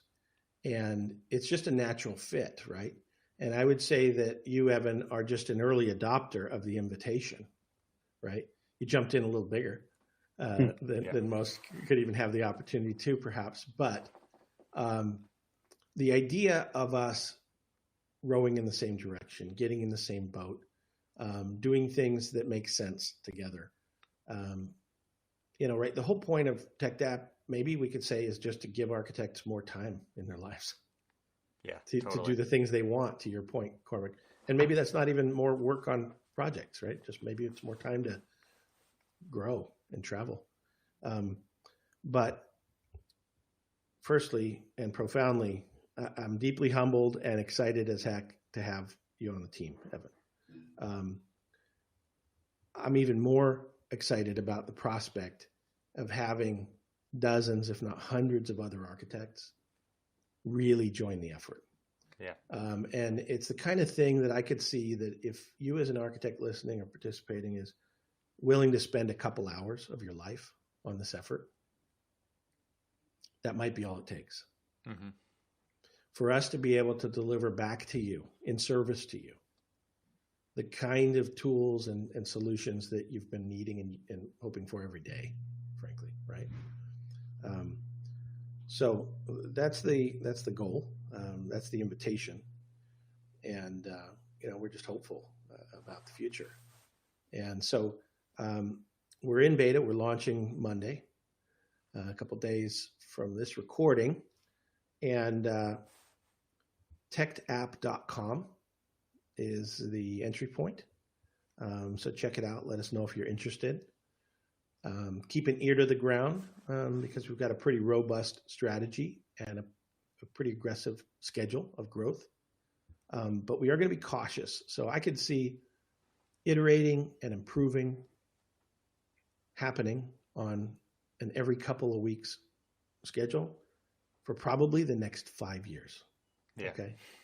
I mean, that's what it's going to take to get really, really strong and better than average. But coming out of the gate, I've been at this since kind of early 90s.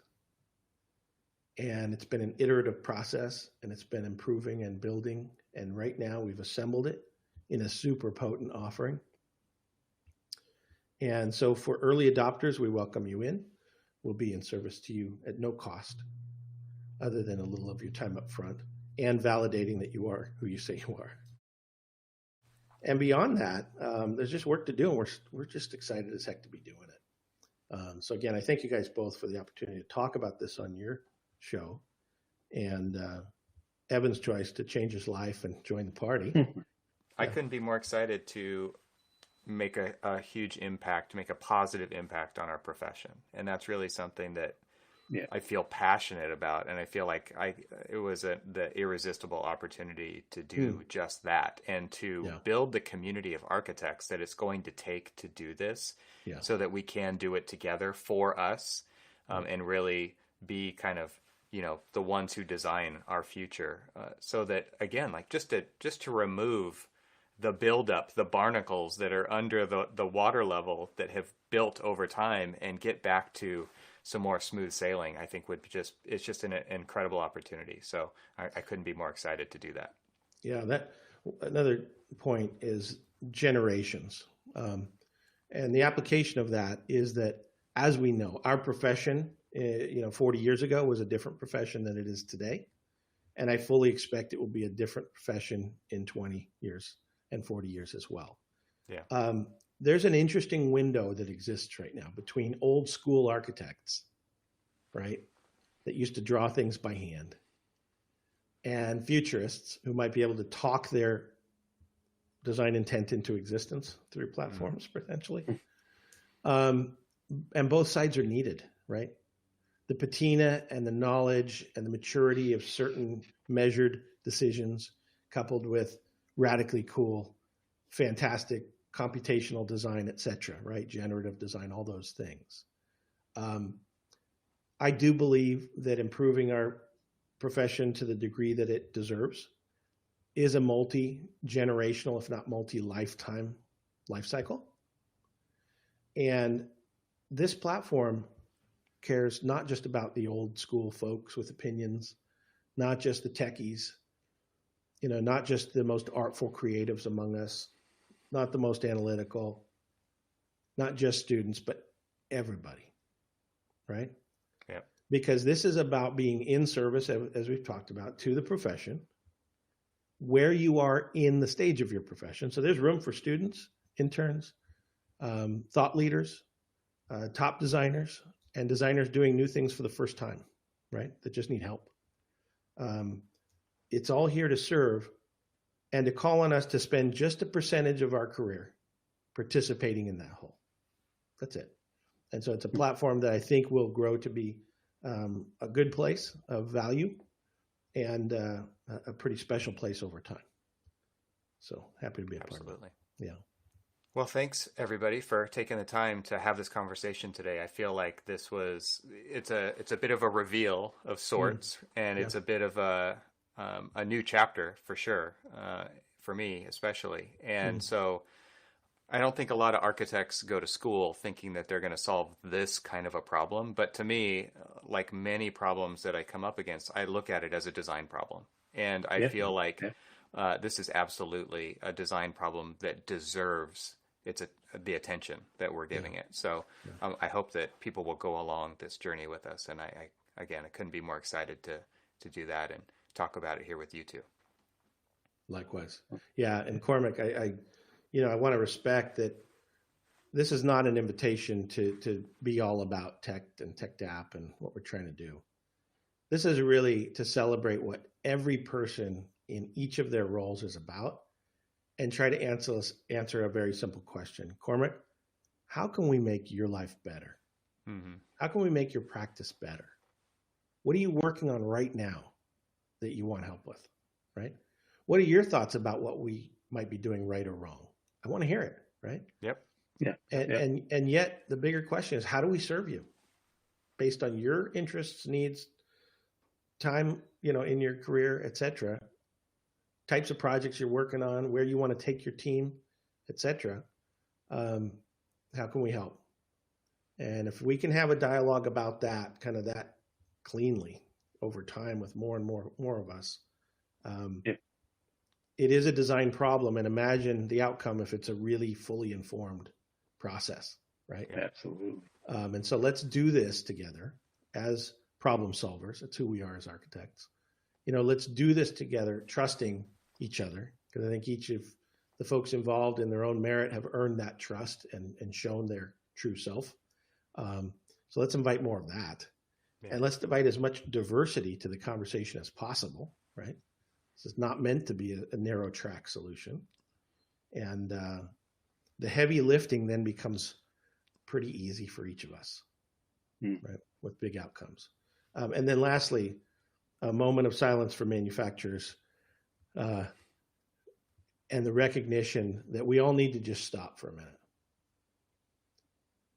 Give up on your current assumptions about how it works, and how frustrating it can be, et cetera.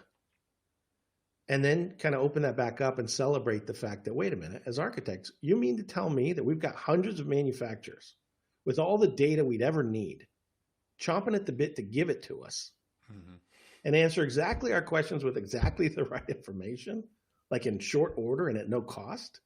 And there's a platform that's going to allow that to happen without all the hair and baggage that comes with that in its current process?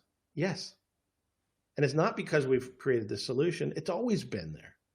It's that we've devolved as a culture based on day-to-day experiences that have somehow forced that gap. And then over time, that gap has widened and it's not serving any of us. Yeah. We just got to stop. Contemplate a pivot. Every good venture is aware of a good pivot at the right time, right? Well, our industry needs a pivot. Both sides, all sides. So I think I would leave with that thought. Just take a minute to rethink how you might be willing and how it might look to change your perspective. All right. So you can either click a button on techdapp.com to get in touch and learn more, or you can send me an email if you want, evan@techdapp.com. And you could send an email to Bob if you want at bob@techdapp.com. And we would love to talk to people who are interested in going on this journey with us and participating and contributing. Absolutely would love to have those conversations.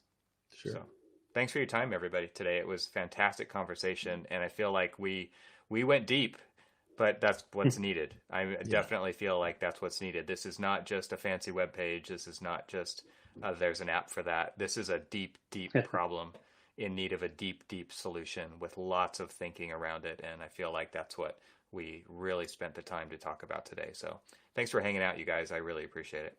It's been great. Thank you.